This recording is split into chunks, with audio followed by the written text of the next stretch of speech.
The Jets are basically right there with them. I just don't see them. Darnell is doing nothing. So Bernard, you got Bernard question: back. If the Buffalo Bills play the New England Patriots again, you taking the Bills or you taking the Patriots? Oh, Tom Brady all day.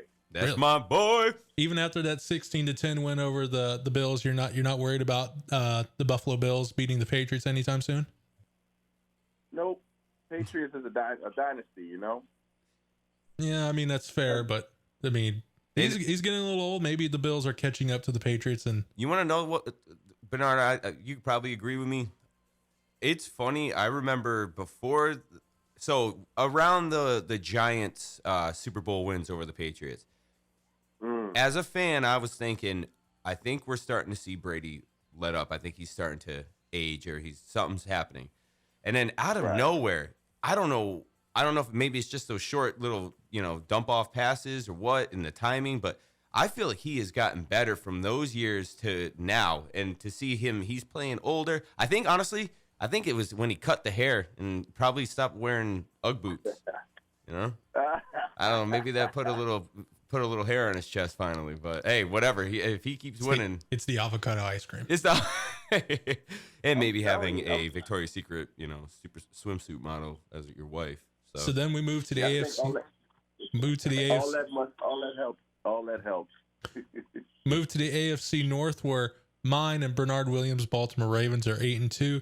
Pittsburgh Steelers are 5-5, and the Cleveland Browns, which have been, I think, the biggest disappointment with all the hype at the beginning of the season, they're just 4-6. So we're not even going to talk about the Cincinnati Bengals. They're 0-10. Oh my! But how do you not get one win?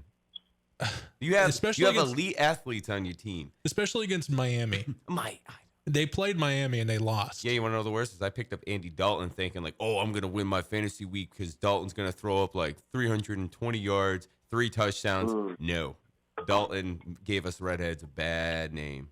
Bernard, if you played for the Pittsburgh Steelers and you were opposite side of Antonio Brown, do you think you'd be the best wide receiving core in the National Football League? Probably so, but he may harass me a little bit. Wow. Okay, I'm sorry. I'm just playing.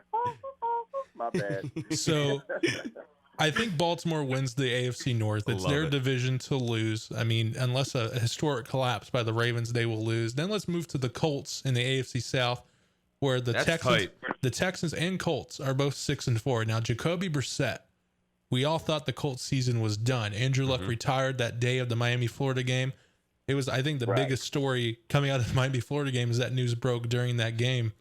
And Jacoby Brissett is doing so much to make that team relevant and stay competitive. He's doing great. I think Jacoby Brissett for the Colts is the guy going forward that you can build a franchise around. I believe that. I'm wholeheartedly, and I will tell you this: when Tom Brady had to serve that suspension, Brissett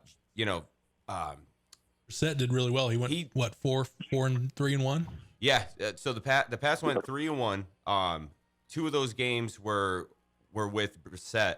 One of the games, the defense absolutely outpowered Brissett. But the first game that Brissett played and the game before that where he came in, he was lights out. And I remember saying when he went to the Colts, I was like, anything could happen. This kid could have a future. He could play for a team like a Dolphins or, teams that need a quarterback. He's one of those guys that can fill in. But I didn't think he would be doing as good. His numbers are pretty good right now, and I'm proud of him. Bernard, do you think Patrick Mahomes is entering a sophomore slump, or did the injury really hurt the momentum he had from last season?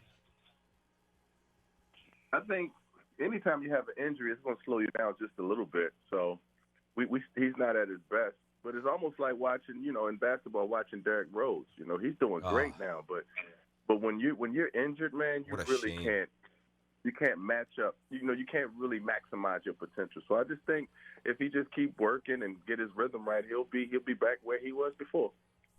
Yeah. It's interesting. Or even better. That I agree, but I feel Patrick Mahomes is going to go into a sophomore slump, even though this is his third year in the NFL. We consider him still. Last year, we considered him as a rookie because he didn't play his first year. Right.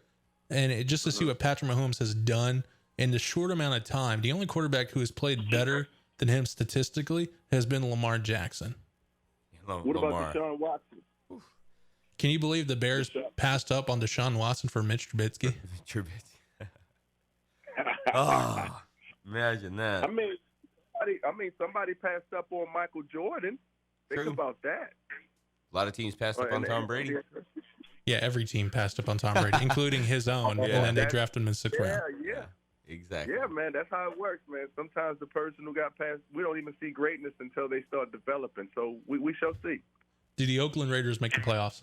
At 6-4 right now, they're tied for the last wild card spot. Do they make the playoffs? Anyone here can answer this question. Yeah. I'm going to say yes. I'm just going to go with yes because I'm a positive thinker, but I don't know. It's gonna come down to the wire for them for sure. I think the Texans I think the Bills make the playoffs. Bills definitely. Then it's between the Texans and the Raiders for that last wild card spot.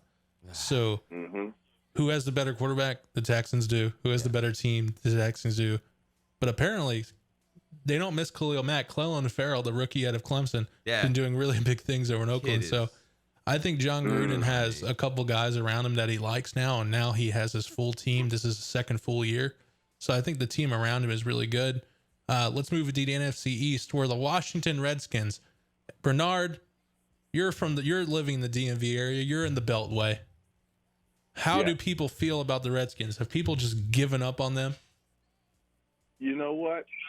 Most of the people are still going to the games, but they get on social media and they get really angry. They get really angry. But at the same time, they look at it as a rebuilding year. So, you know, a true Redskin fan is angry. But always angry. Always. But they're going to the games and they're still wearing their jerseys. And, you know, that's what's important.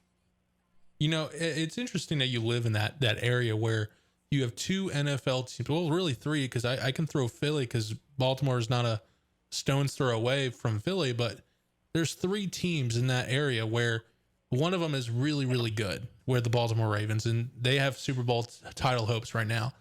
Then you have the Eagles, where people think Carson Wentz is done. He's not the guy. We should get rid of him. Then you have the Redskins, where Dwayne Haskins is pleading to his offensive lineman, please help me. What can I do to help you? And no one in that huddle looks interested at all. Right. Yeah. Again, the last time they won a Super Bowl was in the 1980s with Doug Williams. So since then, it's been a long trip for them to build a championship team or even have that championship pedigree, you know, of winning a title and then 7 or 10 years later winning another one. You know what I mean? Yeah. Well, Bernard, thank you so much for coming on. We're about to close out the show with our beast of the day. Our beast of the night was Joe Caripsco from the Blue Jackets. He had a 30 saves and he had a 93 save percentage. The Blue Jackets beat the Canadiens 5-2. Thank you so much, Bernard. Thank you so much, Irish Bill, for coming on today. Thank you so much, listeners. Robbie should be back tomorrow. B-Dub, thank you for coming on, man. Thanks for having me. Always good talking to you. All right, guys, we'll see you tomorrow. You're listening on 97.1, 100.3, The Ticket Sports Network. See you.